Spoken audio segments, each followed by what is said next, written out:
Hello friends, welcome back to creative episode. हमने हमारी last class में ये देखा था कि जीसैप क्या होता है, जीसैप के मेथड्स क्या हैं और किस लिए यूज आता है। हमने ये भी देखा था कि जीसैप के यूजेस कितने सारे, मतलब 6 यूजेस देखे थे, जिसके अंदर फ्लेक्सिबिलिटी देखी थी, ब्राउजर को सपोर्ट करता है, अदर लाइब्रेरीज के साथ भी सपोर्ट करता है। ठीक है, हमारे को काम करने में दिक्कत नहीं आती उसमें, और हम उसमें बहुत सी चीज़ों को कंट्रोल कर सकते हैं, सीक्वेंस वाइज चेंज कर सकते हैं, और बहुत सारे बेनिफिट्स देखे थे हमने जीसैप को यूज करने के कंपेरेटिव टू अदर एनिमेशंस को। ठीक है, और हमने ये भी जाना था कि रिसेप्ट की फुल फॉर्म वगैरह क्या होती है, किस क्या यूज़ करते हैं डेवलपर्स, क्यों यूज़ करते हैं उसको, और उसके मेथड्स के बारे में जाना था कि कितने टाइप के मेथड्स थे। 8 मेथड थे, जिसमें हमने देखा था कि receipt to, receipt from, receipt to from, receipt stagger to, receipt stagger from, receipt dot call, receipt dot pause, receipt dot resume, receipt dot play, और भी मेथड्स थे जो हमने देखे थे। ठीक है, अब इस क्लास में हम मेनली जो स्टार्टिंग के जो बेसिक मेथड्स होते हैं ना, उस पे काम करेंगे, जिससे हमारा क्या है, जिससे में काम करने का एक तरीका है। ठीक है, और हम उनके बारे में जानेंगे कि जिसेप टू और जिसेप फ्रॉम क्या होते हैं। जो मेन जो दोनों बेसिक मेथड है ना, जिसेप टू और जिसेप फ्रॉम ही है, जिससे जिसेप की स्टार्टिंग होती है। अगर आपको बेसिकली ये आने लग गया ना, तो बाकी भी धीरे धीरे आने लग जाएंगे, क्योंकि इसमें बहुत सी चीजें कवर हो जाएगी। तो आपको मेनली ये दोनों तो सीखने हैं। ठीक है, खुद की एक एनिमेशन बनाने के लिए। ठीक है, तो चलो शुरू करते हैं। मेरे लैपटॉप स्क्रीन पर आ जाते हैं। तो वापस से आ जाते हैं हमारी क्लास की तरफ। तो हमने देखा था जिस ऐप के बारे में, यहाँ पे एनिमेशंस देखी थी हमने। ठीक है, अब एनिमेशंस देखने के बाद हम दो मेथड्स देखेंगे, जिसमें जिसैप टू है और जिसैप फ्रॉम है। ठीक है, इन जिसैप the to and from methods are used for animating properties of element, but they work a bit differently in terms of where the element start and end. ठीक है, अब देखो, जिसैप टू और फ्रॉम है ना, एलिमेंट्स प्रॉपर्टीज को मतलब change करने में ही काम आते हैं। जैसे हम एनिमेशन बनाते हैं ना, तो वो क्या कहते हैं, प्रॉपर्टीज को है ना चेंज करेंगे। मतलब मेथड, वो मेथड इसलिए यूज होता है कि आपको एलिमेंट, जो आपने एलिमेंट प्रॉपर्टी, मतलब जो आपका एलिमेंट है, एचटीएमएल का एक एलिमेंट है, जैसे div टैग ले रखा है, उस div में आपको कुछ प्रॉपर्टीज चेंज करता हुआ, एनिमेट करता हुआ दिखाना है, तो वो ऐसा यूज होता है। ठीक है, इनमें ऐसा यूज होता है। बस अंतर इतना सा रहता है कि जो टू होता है वो स्टार्ट होता है, और जो फ्रॉम होता है वो एंड से होता है। जो टू होता है ना, वो स्टार्ट टू एंड होता है, और जो फ्रॉम होता है ना, वो एंड टू स्टार्ट होता है। ठीक है, अब ये आया वो समझ, कंफ्यूज हो गई मैं, तो मैं बताता हूँ कैसे। टू, देखो, the to method is used to animate an element from its current state to a specified end state. ठीक है, you define the target properties you want to animate the element to, and GSAP will handle the transition over a given duration और other parameters। ठीक है, अब देखो, to क्या use होता है। मान के चलो आपने फिजिक्स पढ़ी होगी सबने, तो फिजिक्स में क्या होता था, फिजिक्स में हम पढ़ते थे कुछ भी हम वर्क करते हैं, जैसे स्पीड, एक्सेलरेशन वगैरह पढ़ा होगा ना, ये सब सारी। तो मेरी भी तो फिजिक्स से कमजोर है, बट मैं बता रहा हूँ कि उन चीजों में पढ़ा था। तो उसमें क्या होता है, एक इंसान मतलब चल रहा है, तो एक, जैसे मान के चलो आप यहाँ खड़े हो, ठीक है, आप पॉइंट ए पे खड़े हो और आप पॉइंट बी पे जाओगे, तो पॉइंट ए से पॉइंट बी पे जाओगे, ये आपकी इनिशियल, मतलब ये आपकी अभी स्टार्टिंग है, इनिशियल है, आपकी इनिशियल स्टेज है। इस इनिशियल स्टेज पे आप फाइनल स्टेज पे आओगे, मतलब पॉइंट ए आपकी इनिशियल स्टेज है, और आप पॉइंट बी आपकी फाइनल स्टेज है। तो एनिमेशन भी ऐसी वर्क करती है टू के अंदर। यहाँ से इनिशियल स्टेट, मतलब पॉइंट ए से चालू होगी और पॉइंट बी पे आके रुक जाएगी। ठीक है, ये चीज होती है। मतलब आपकी पॉइंट ए से एनिमेशन चालू हुई, जो आपकी क्या है, इनिशियल स्टेज, यहाँ से चालू हुई, और पॉइंट बी क्या है, आपकी फाइनल स्टेज, जहाँ पे आके वो एनिमेशन रुक जाएगी। ठीक है, टू के अंदर ये होता है। ठीक है, नहीं समझ आया, हम इसको एक एग्जांपल के साथ देखते हैं। सबसे पहले हम वापस आ जाते हैं, यहाँ एस वाला जो फोल्डर है हमारा, तो उसको ओपन कर लेते हैं। इसमें ये अपनी वाव की लाइब्रेरीज को हटा देते हैं। अब हम ये भी देखेंगे इसमें, हाँ, इसमें भी एक चीज़ होती है भाई। इसमें भी आप ये सोच रहे हो कि है ना, आप नॉर्मली वो बना लोगे, क्या नाम है, मतलब नॉर्मली आप ये बना लोगे कि मतलब जिस ऐप सीधे लिखना चालू कर दूंगा तो मेरी लाइव काम करने लगे, नहीं। इसके अंदर भी एक सीडीएन होती है, सीडीएन हमारे को लिंक करानी पड़ती है, तो आप वो भी ध्यान दो कि सीडीएन कैसे लिंक करते हैं।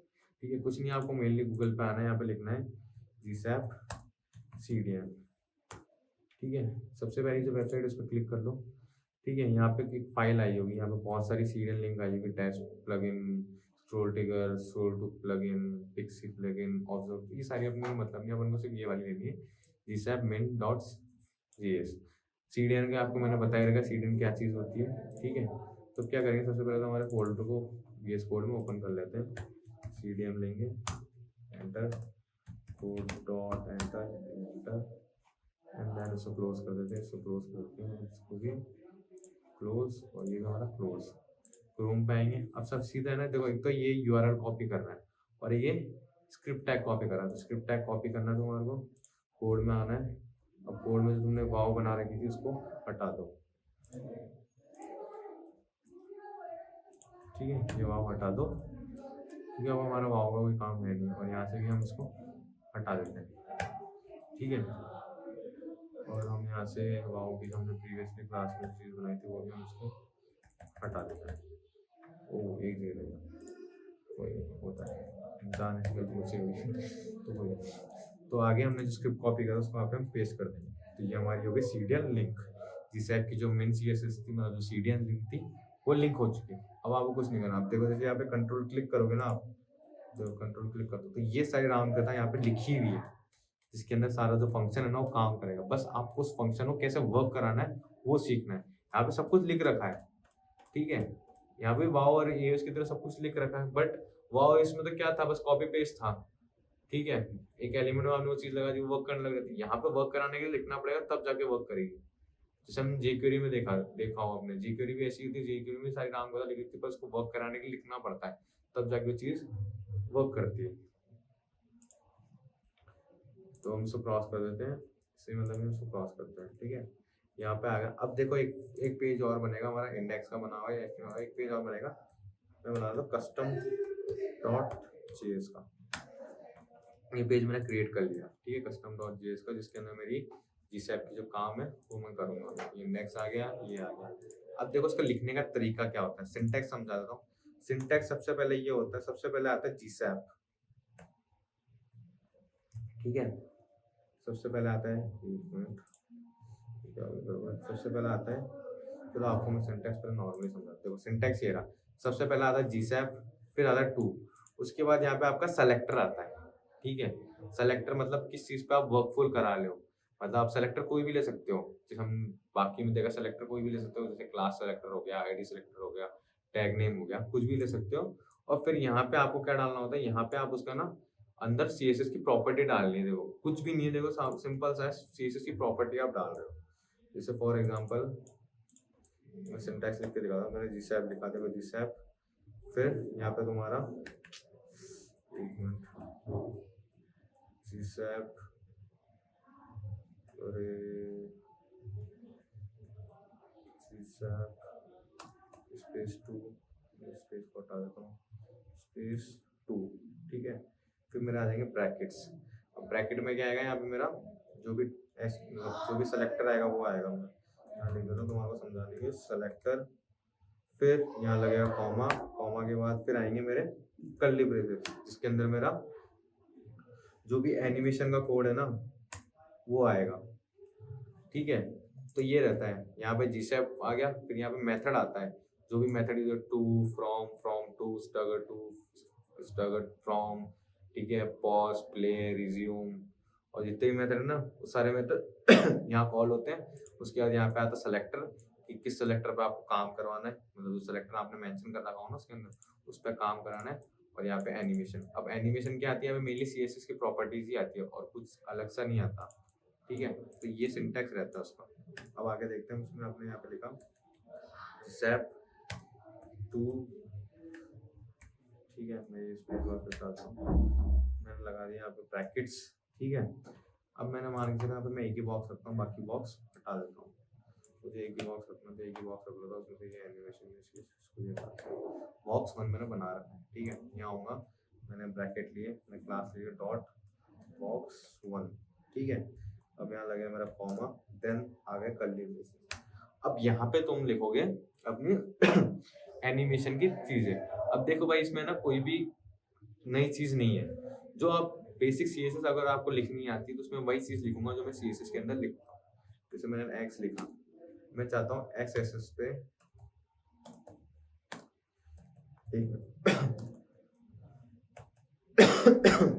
मैं चाहता हूँ एक्स एक्सिस पे ये चल जाए 1200 कॉमा, ठीक है। और एक चीज और लिख देते हैं अपन कि ड्यूरेशन हो जाए इसका,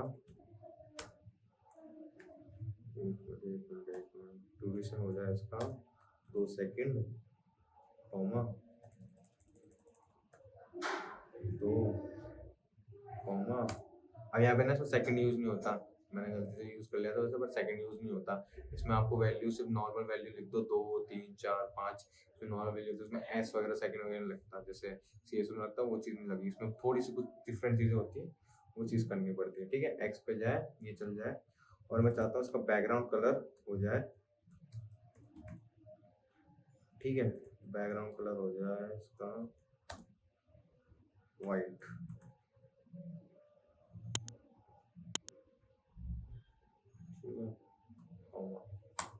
ठीक है, ये मैंने एक फंक्शन लिखा है जिसके अंदर मैंने लिखा है कि है ना एक्स पे 1200 चल जाए, उसके बाद ड्यूरेशन 2 सेकंड, बैकग्राउंड कलर होता है वाइट। अब तुम पूछोगे कि आपने बैकग्राउंड कलर का सी ऐसा क्यों लिखा, यहाँ तो CSS में तो हम ऐसा लिखते थे कि हाइफन लगा देते और सी छोटा रहता। देखो ये चीज़ है ना CSS में होती थी, जावास्क्रिप्ट ऐसे वर्क नहीं करता, जावास्क्रिप्ट कभी भी हाइफन यूज नहीं करता। अगर आपने जावास्क्रिप्ट कभी पढ़ी होगी तो जावास्क्रिप्ट सिर्फ 3 केसेस में काम करता है, एक कैमल केस हो गया, एक पाइथन केस हो गया, एक ना पास्कल केस हो गया, इन्हीं केसेस में काम करता है। तो मेनली हम यहाँ पे जो काम करेंगे वो हम करेंगे कैमल केस में, जिसमें हमारे फर्स्ट वर्ड होता है स्मॉल में होता है, सेकंड वर्ड का जो फर्स्ट वर्ड होता है कैपिटल में होता है। तो हम मेनली जो काम करेंगे वो कैमल केस में हम काम करेंगे। ठीक है, तो मैं ओपन लाइव स्क्रीन करता हूँ, देखो अब मैं इसको लोड मारता हूँ।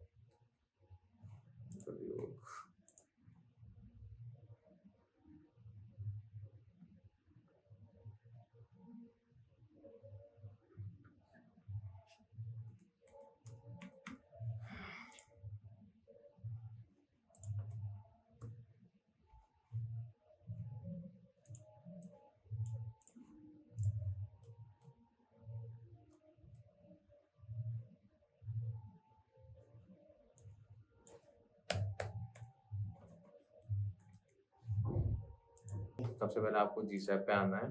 ठीक है, अब हम GSAP को यूज करेंगे तो हमारा CDN भी चाहिए उसकी, तो हम यहाँ डालेंगे GSAP CDN। CDN के बारे में आपको बताया था CDN क्या होता है। तो देखो यहाँ आएंगे जैसे हम, तो ये आ गई हमारी CDN, इसको कॉपी कर लेंगे हम, एंड देन हमारा जो HTML है इसमें हम इसको पेस्ट कर देंगे। कर गया पेस्ट, हो गया काम। अब कुछ हार्ड तो है नहीं, बस CDN को मैंने यहाँ पे लाके पेस्ट किया, जैसे हमने AOS और वाओ में करा था वही चीज़ हमने करी है। अब जैसे मैं कंट्रोल क्लिक करूंगा ना, देखोगे ना ध्यान से, तो ये राम कथा आ गई पूरी, देखो GSAP के अंदर। तो जिस जो क्रिएटर है ना उसने सब कुछ इसमें लिख रखा है कि कब क्या चीज़ वर्क करेगी, कैसे वर्क करेगी, क्या करेगी, बट इसको सिर्फ लिख रखा है, वर्क हमारे को ही कराना पड़ेगा। ठीक है, जो भी GSAP के अंदर कोड लिख रखा है ना उसने सिर्फ लिख रखा है कि वो चीज़ ऐसे वर्क करेगी, कोड को रन आपको ही करवाना पड़ेगा अपनी एनिमेशन लिख कर। ठीक है, तो CDN के अंदर ऐसे डाटा भरा होता है, आप AOS की भी देखोगे, वाओ की भी देखोगे, उसमें भी ऐसी डाटा आपको भरा मिलेगा, कुछ अंतर नहीं मिलेगा। ठीक है, तो ये हमारा हो गया, और हमारी स्क्रिप्ट भी जो है वो भी लिंक कर लेते हैं हम, स्क्रिप्ट src custom.js, ये मैंने कर लिया। ठीक है, अब मैंने एक डिव तो ऐसे दे दिया, और मैंने CDN भी लगा दी, मेरी स्क्रिप्ट भी थी वो भी कर दी। स्टाइल में इन दोनों की हटा देता हूँ अभी, बॉक्स 2 की जो मैंने प्रीवियसली बनाई थी ये रहने देता हूँ। अब एक custom.js का ये आ गया। अब जो भी काम चालू करूंगा ना वो मैं यहाँ चालू करूंगा। अब मेनली हम पहले सिंटेक्स समझ लेते हैं, सिंटेक्स कैसा होता है। ठीक है, वापस हम यहाँ आते हैं। देखो सिंटेक्स ऐसा होता है कि सबसे पहले तो तुम्हारा GSAP आएगा, उसके बाद मेथड आएगा। ठीक है, ये मेथड आएगा कि किस मेथड पे करना है हमारे को मेथड टू यूज करना है, हमारे को फ्रॉम यूज करना है, स्टैगर टू, स्टैगर फ्रॉम, या फिर प्ले पॉज रिज्यूम, और फ्रॉम टू यूज करना है। तो ये सारे मेथड्स है ना, जो 8 के 8 मेथड है वो कौन सा यूज करना, वो यहाँ पे वो आएगा। देन उसके बाद क्या आएगा, यहाँ पे एक सेलेक्टर आएगा। ठीक है, अब जो सेलेक्टर हमारे को यूज करना, तो सेलेक्टर्स पढ़ रखे होंगे नॉर्मली, अगर CSS यूज करिए कितने टाइप के सेलेक्टर्स होते हैं, और सेलेक्टर्स कौन कौन से, जैसे क्लास हो गया, आईडी हो गया, टैग नेम हो गया। ठीक है, ये मेनली हमने 3 सेलेक्टर यूज होते हैं, तो तीनों सेलेक्टर में से जो आप यूज करोगे उसका यहाँ पे आ जाएगा। देन अब यहाँ जो आएगा ना कर्ली ब्रेसेस में, वो तुम्हारा एनिमेशन आएगा, मतलब मेनली CSS की प्रॉपर्टी आएगी, पर वो CSS की प्रॉपर्टी वो एनिमेट होते हुए दिखेगी, ये होता है GSAP में। ठीक है, तो सिंटैक्स समझ में आ गया। अगर तुम्हारा नॉर्मली मैं लिख के दिखा देता हूँ, जैसे देखो यहाँ पे मैंने लिखा GSAP वेब कंपाइलर नहीं, GSAP 2। ठीक है, मैं स्पेस हटा दूंगा, देन मेरे ब्रैकेट्स आएंगे, इसके अंदर मेरे इन्वर्टेड ब्रैकेट्स आ गए, ब्रैकेट्स आने के बाद 2 इन्वर्टेड कॉमा, जिसके अंदर मेरा सेलेक्टर आएगा, ठीक है, सेलेक्टर देन कॉमा, मेरे कर्ली ब्रेसेस आएंगे जिसके अंदर मैं CSS एनिमेशन लिखूंगा, ठीक है। तो ये मेनली होता है कि जिसके अंदर तुम्हारा मेथड आ गया, मेथड आने के बाद सिलेक्टर आ गया, सिलेक्टर आने के बाद यहाँ पे तुम्हारी जो एक CSS की प्रॉपर्टीज है ना वो लिखोगे जो एनिमेट होते हुए दिखेगी, CSS प्रॉपर्टी, तो ये ऐसा देगा, ध्यान रखना। तो CSS प्रॉपर्टीज लिखोगे जो तुम्हारे को एनिमेट होते हुए दिखेगा, ठीक है। तो ये सिंटैक्स होता है जिस ऐप का। कोई दिक्कत मेरे ख्याल से नहीं होगी, अगर दिक्कत हो तो बता देना भाई, पूछ लेना कमेंट सेक्शन में, ठीक है। तो वापस से हम यहाँ आएंगे, जिस ऐप लिखा हमने डॉट .2, इसको प्रीवियस कर देता हूँ पीछे, फिर देन मैंने यहाँ पे दिए ब्रैकेट्स। अब देखो ब्रैकेट दे दो, यहाँ पे भी दिखा CSS न्यूमेरिकल वैल्यूज, जो भी CSS न्यूमेरिकल वैल्यू है, जो भी CSS यूनिट वैल्यू आएगी वो लेंगे। देन हमने इन्वर्टेड कॉमा ले लिया। अब हमने वहाँ पे क्या ले रखा है, मेनली तो क्लास ले रखी है box1 के नाम से, तो हम यहाँ पे आएंगे .box1 के नाम से हम क्लास ले लेंगे। देन हमने यहाँ पे कॉमा लगाया। अब इसके बाद हम लेंगे यहाँ पे कर्ली ब्रेसेस। कर्ली ब्रेसेस लेने के बाद हम यहाँ पे काम करेंगे, ठीक है। इस तो कर्ली ब्रेसेस रहेगा ना, इसमें हम मेनली काम करेंगे। और हमने यहाँ पे बॉक्स लिया। अब कर्ली ब्रेसेस में मैं जो अपनी CSS की प्रॉपर्टी वो लिखूंगा। तो सबसे पहले मैं यहाँ पे लिखूंगा x से मैं क्या चाहता हूँ, कोलन लेके मैं लिखूंगा x को मैं चाहता हूँ 1000 एक्सेस पे। अब तुमने x एक्सेस y एक्सेस तो पढ़ा ही होगा, नॉर्मली CSS यूज टाइम में पढ़ा होगा और कहीं ना कहीं पढ़ा होगा x एक्सेस क्या होता है, ये हॉरिजॉन्टली होता है, वर्टिकली y एक्सेस होता है। तो मैं चाहूंगा कि x एक्सेस जो अपनी इनिशियल पोजीशन में जैसे बताया तो वो पॉइंट A है, उससे पॉइंट B की तरफ जाएगा, ठीक है। तो ये चीज बताई थी, तो इसमें ये चीज करूंगा मैं कि x एक्सेस से मैं इसको 1000 मतलब 1000 इस तरफ भेजूंगा, ठीक है। देन उसके बाद मैं आपको जैसे दिखाता हूँ, मैंने x एक्सेस डाल दिया, यहाँ पर तुम्हारा दिखाता हूँ। मैं आता हूँ इसको यहाँ पर हमने इंडेक्स को गो लाइव करता हूँ, ओपन विद लाइव। तो देखो मैंने यहाँ पे 1000 दिया था, मैं इसको गो लाइव करता हूँ, तो मैंने यहाँ देखो अभी ऑटोमेटिकली यहाँ पे 1000 आ चुका है। देखो स्लाइड होके आ रहा है, देखो लोड करता हूँ फिर आ जाए, देखो आ रहा है। अब इसमें क्या एक ड्यूरेशन सेट कर दूंगा जिससे कि थोड़ा स्मूथली स्लाइड होते हुए आएगा। तो मैंने यहाँ ड्यूरेशन में मैंने कोलन लिया, कोलन देने के बाद मैंने 2 ला दिया। अब देखो इसमें क्या सेकंड्स यूज नहीं होते, इसमें सेकंड्स मिनट वगैरह यूज नहीं होते, यहाँ पे सब तुम्हारे नंबर डालने पड़ेंगे कि तुम्हारे को देर उस चीज को वर्क कराना है, ठीक है। और यहाँ पर आ जाते हैं, वापस से जाते हो काम करा, ये देखो जा रहा है ना, स्मूथली साइड होके जा रहा है इस तरह। ये अगर हम वापस रिलोड करते हैं नॉर्मली तो ये रहता है मेनली, ठीक है। अब मैं इसके अगर पिक्सल कम कर देता हूँ, एक बार 300 कर देता हूँ,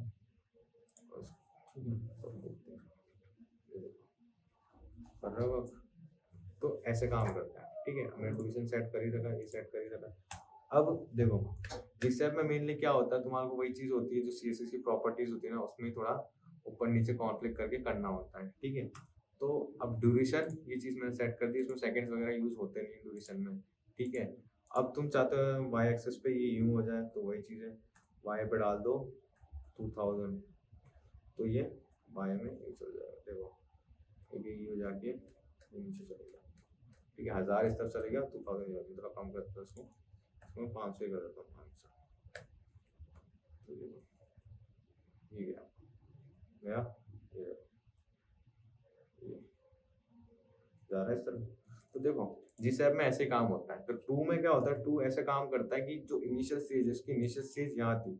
अगर मैं इस कोड को एक बार के लिए कमेंट करता हूँ तो देखना ध्यान से, इस जो इसकी इनिशियल स्टेज यहाँ है, और फिर ये यहाँ से कहाँ मूव कर रहा है, यहाँ कर रहा है, देन यहाँ आगे तरफ देखना, सबसे पहले x एक्सिस पे जाएगा, फिर इसके बाद नीचे ये, तो ये चीज होती है। तो जीशेफ क्या कर रही है, जो इसकी इनिशियल स्टेज है, मतलब इनिशियल स्टेज इसकी यहाँ है, यहाँ से इसको यहाँ लेके जा रही है, ठीक है।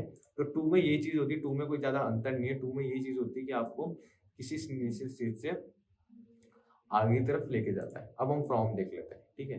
फ्रॉम में देखो क्या होता है, फ्रॉम में रिवर्स चलता है। अगर हम स्टार्टिंग पॉइंट से एंडिंग पॉइंट पे जा रहे हैं ना, तो फ्रॉम में क्या होगा, एंडिंग पॉइंट से हम स्टार्टिंग पॉइंट पे जाएंगे। मतलब हम पहले पॉइंट ए से पॉइंट बी पे जा रहे थे ना, तो अब ये होगा कि हम पॉइंट बी से पॉइंट ए पे जाएंगे, जस्ट रिवर्स हो जाता है। यहाँ पे अगर हम फ्रॉम लिखते हैं तो जस्ट इसको ये रिवर्स कर देगा, ये उल्टा गया, गया, ये देखो उल्टा, ये अगर इसको मैं तुम्हारा वापस वो लाइव करके दिखाता हूँ, ओपन विद लाइव सर्वर, ये देखो जा रहा है ना, मतलब यहाँ से वापस उल्टा जा रहा है। तो फ्रॉम में ये होता है टू, तो हमारे को क्या पता लगा कि टू में क्या होता है, एक पॉइंट ए से पॉइंट बी पे जाता है, एंड देन फ्रॉम में क्या होता है, पॉइंट बी से पॉइंट ए पे, मतलब स्टार्ट टू एंड और एंड टू स्टार्ट, मतलब जस्ट रिवर्स कर देता है। तो फ्रॉम और टू में यही होता है, ज़्यादा कुछ है नहीं। और इसमें यही है कि हमने ये देखा कि है ना, इसमें हम ड्यूरेशन वगैरह दे सकते हैं कि है ना, ऐसे हम इसको यूज़ करते हैं। जरूरी नहीं यहाँ पे तुम क्लास ही लो, यहाँ पे तुम आईडी भी दे सकते हो या कुछ भी दे सकते हो, ठीक है।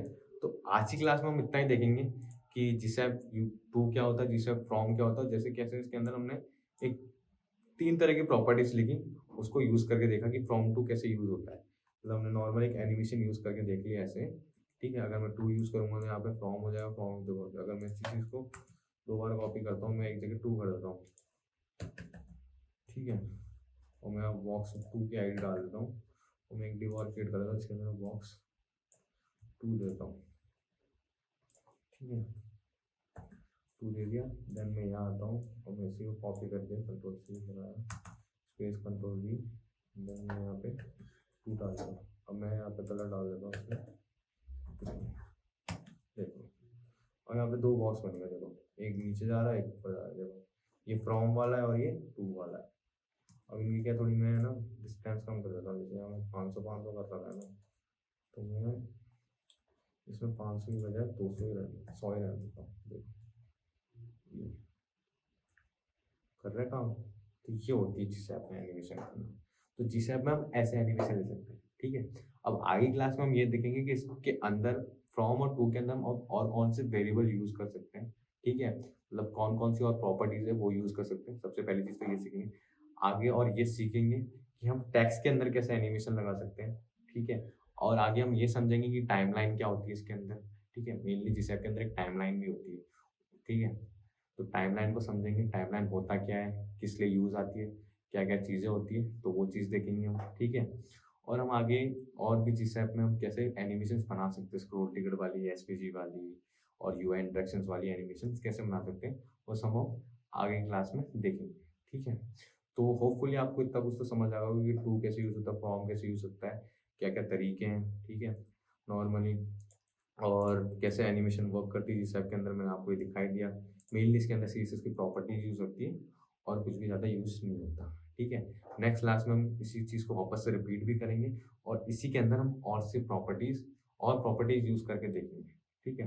होपफुली आपको वीडियो पसंद आई होगी। अगर वीडियो पसंद आई तो लाइक करें, कमेंट करें और अपने दोस्तों के साथ भी शेयर करें, और अपने में भी यूज़ लें इसको वेब पेज में, क्योंकि जिस ऐप एक ऐसी चीज़ है कि इसको आप यूज़ लेंगे तो आपको एक अच्छा लगेगा, एक नई चीज़ सीखेंगे आप, ठीक है। और बाकी ऐसी ट्यूटोरियल्स पाने के लिए आप क्रिएटिव ऑफिसर को सब्सक्राइब करें। Thank you.